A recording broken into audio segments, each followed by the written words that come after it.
We were originally going to make a documentary about ourselves. We kind of always talked about it when we were young, of like, in the distant future, we'll make a 10-year documentary. We ended up doing it for 10 years, and it kind of got to 2020 and we were like, shit, we should probably make that film we've always talked about. And then at some point in that process of kind of starting to put the concept into life, like we spoke to Michael Bay and asked him if he wanted to get involved. And then we kind of spent 3 years sorting out the situation legally and kind of ended up kind of, bringing a dream to life that we've literally been talking about since we were kids, basically. We did actually start the cut ourselves. Like, we did a round of interviews, everything, all that, and then quite quickly it just snowballed. And then it was like, wait a minute, Michael Bay's actually keen. Like, we were like, maybe we'll get an interview with him for our film. I don't know. I didn't realize he was up for directing it. Like, sweet. Yeah, it is really funny to see, like, yeah, just flashing back and forwards between like different memories and stuff, footage that we've completely forgotten, and yeah, it's really strange. I feel sorry for the editors, honestly. I think they've seen some yeah. crazy What was stuff. it, 72 terabytes or something, and Wild also shit. like there's stuff in there that just no one should see outside of the group as well. But like, yeah, the effort that they must have gone through to go through absolutely everything.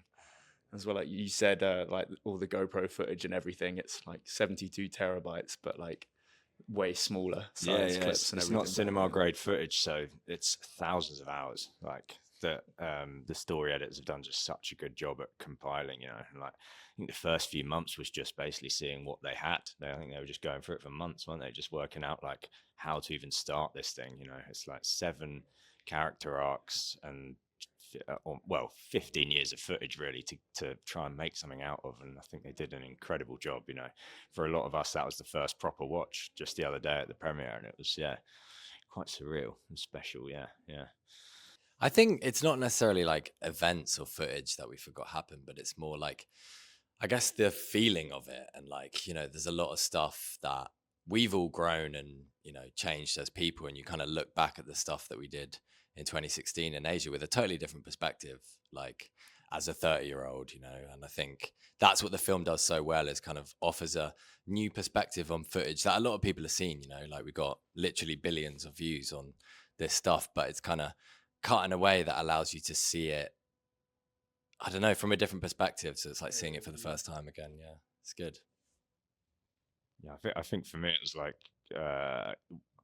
watching it as a few, or especially by the end, like it felt like a lot of it, you know, it felt almost not exaggerated or hammed up, but like surreal that it all actually happened. You know, like you get to the end and it's like, I mean, you cram it into that amount of time in a documentary. It's like, was it really like that? And you're like, well, yeah, like that's all there. It did. I suppose that did happen. Yeah, we have lived through I that. was there for all of that. Yeah, I suppose it did happen, but it's weird seeing it, surreal seeing it so compressed, and it's like, it's that's odd. Like, it's like, bloody hell, that's some stuff. It's like, I mean, some of it looking back on even now, like stuff from Roof Culture Asia and stuff, that footage. Some of it's like, oof, imagine that went like slightly differently or a few inches differently. Like, yeah, it is wild. Some of it, even us looking back on. yeah.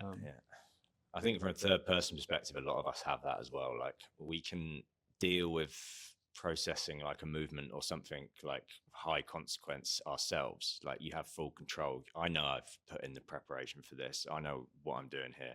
Watching each other do it, even though we have like essentially decades of like trust behind our like friendships and what like Callum can do, what Drew can do. I know that they're in the same headspace as I would be, but watching it third person, like, we get the same thing. Like, I'm curling up sometimes just the same as people watching it for the first time are. Like, it's just, you just can't avoid it. It's like, just gets a bit serious sometimes. It's like, yeah, we have such like a deep trust in each other's decision making. That's like a lot of what this stuff comes down to. It's not just what you can perform and execute physically. Like, so much of it is like, have they gone through everything that they need to make sure this thing is as safe as possible? Like, It becomes a team effort, doesn't it? Like someone's looking at something high consequence. It's not just, you don't leave them to it. Like it's a group effort to help them through that process, either like like mentally to help break through that like barrier of fear, or literally physical prep. Like, oh yeah, I haven't. He's landing on this edge. Like, it doesn't look like he's been brushed that well. So sort of everyone just hones in on that one person while they're building up to something like that, and makes it as safe as possible. You know. And gives them space to walk away as well if they want to, like, because some stuff is just not, you know, you don't push it just because everyone thinks you can do it or everyone wants you to do it. It's like when it's at that level, there's no point. Just step up. The amount we say no to, you know, that's the stuff you don't see on the screen. Like you turn around from so many challenges, you don't do loads of it, you know, like that's just how it goes. Yeah. I hope it comes across in the documentary that like almost everything you're seeing wouldn't be possible if each of us was trying to do it on our own. And it's like that process Toby's describing. It's like, it's part of just being together, like the 7 of us, what we can do when we're working as a team and are all kind of directed towards the same aim is unbelievable. Like even for us to then see compressed in a 90-minute documentary, it's like, yeah, we can do some good stuff together. And it's kind of like the friendship and the bond between us that kind of makes it possible. And I hope that comes across from watching it.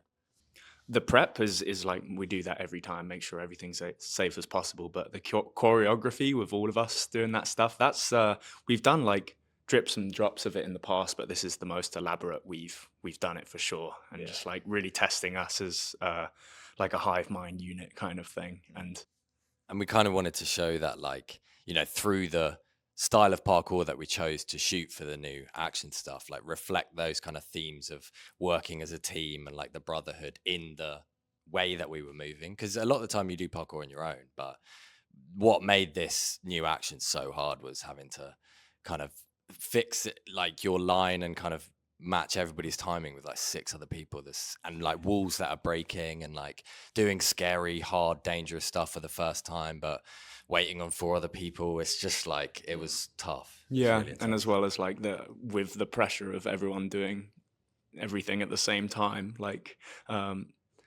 tensions are higher, pressure is higher, as we saw with Josh and Benj. Like as soon as one person's energy is high, another person's energy is lower, or they're more like drained, scared, or whatever. But like to be a unit, of course, pressure is going to be higher. And that came out, I guess. Yeah, totally. I mean, because you might hit it perfect 5 times, but you know, someone's got something wrong here and there, and then by the time they've got it right, then you've messed something up, and suddenly everyone has to go right back to the start of this like draining line just because you messed up this tiny bit or you messed up your timing. So what should be 1, 2, 3 takes with enough prep on your own becomes 9, 10, 11, 20 takes because someone messes something up in between, or like whatever. And you know, some of it was just touch tight, you know, like there's some scenes in Malta that people probably have to like rewatch to actually appreciate like how close some of the guys were. Like Callum actually like screams out loud mid-line because of how close Josh is behind him on a move where like if they did collide, they're both like clattering down a staircase together. Do you know what I mean? Like it was just like it was spot on, but like, you know, it's like that kind of thing was like halfway into the line, you know, that you can't really predict that's gonna get so tight at certain points. And then it's on the dam where the consequences like way higher. You just had to be thinking about it all the time. Like you've got your job to do ahead of you. You've got that rail to hit. If you miss that, it's bad news. If you miss that lip, it's bad news. But all the time, like, you know, Max is just over my shoulder. Drew's right in front of me. I can't land on him. And like all the time, there's flipping drones flying around your head as well. You just like it's all a bit full on, you know. Then you got to walk up the bloody stairs again to back to the top. So quite stressful. yeah.